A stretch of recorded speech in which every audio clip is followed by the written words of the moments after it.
সাদা পোশাক আতঙ্কে রয়েছেন বিএনপি সহ বিরোধী দলীয় নেতাকর্মী ও তাদের স্বজনরা। যারা আটক বা গ্রেপ্তার অভিযানে আসছেন তারা আইন শৃঙ্খলা রক্ষাকারী বাহিনীর গোয়েন্দা নাকি অপহরণকারী তা নিয়েও সংখ্যা নেতাকর্মী ও স্বজনদের। তাৎক্ষণিকভাবে পুলিশের কাছে প্রতিকার এবং পরিচয় নিশ্চিত হতে চাইলেও কোনো তথ্য না পাওয়ায় সংখ্যায় দলটির নেতাকর্মীরা। বিএনপি নেতাদের অভিযোগ, গ্রেপ্তার নেতাকর্মীর বেশিরভাগকেই তুলে নেওয়া হয়েছে সাদা পোশাকে। এই সময় পরিবার, স্বজন সহ অন্যরা থাকেন ভয়ঙ্কর এক আতঙ্কে। তাদের স্বজনকে কোথায় নেওয়া হয়েছে, কেমন আছেন এ বিষয়ে খোঁজ নেওয়ার চেষ্টা করেন বিভিন্ন মাধ্যমে। তবে অনেকেই সংশ্লিষ্ট থানায় জিডি করতে চাইলেও থানা পুলিশ সেই জিডিটি গ্রহণ করে না বলে অভিযোগ স্বজনদের। নেতাকর্মীর পরিবারের অভিযোগ, আটক অভিযান পরিচালনার সময় নিজেদের কোনো পরিচয় না দিয়ে সাদা পোশাকে এসে গাড়িতে তুলে নিয়ে যান নেতাকর্মীদের, যার ফলে কারা তাদের স্বজনকে নিয়ে যাচ্ছেন সে বিষয়ে বুঝতে পারছে না পরিবারটি।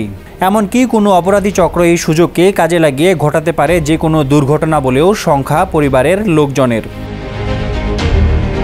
এ বিষয়ে বিএনপির মহাসচিব মির্জা ফখরুল ইসলাম আলমগীর বলেন, রাষ্ট্রীয় সন্ত্রাসকে আড়াল করতে বিএনপির নির্দোষ নেতাকর্মীর বাড়িতে বাড়িতে অভিযান চালাচ্ছে। বাসায় না পেয়ে তাদের সন্তান অথবা পরিবারের সদস্যদের আটক ও অশালীন আচরণসহ আসবাবপত্র ভাঙচুর করা হচ্ছে।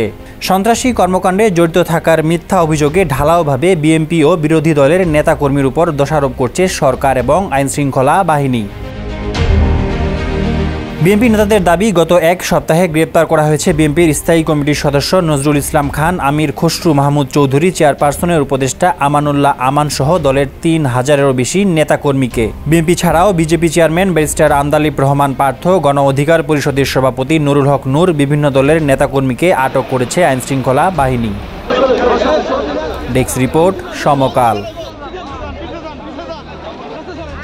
সত্যি আমাদের নিজেদের হোটেল? হ্যাঁ, ইডেন বে আমাদের নিজেদের হোটেল।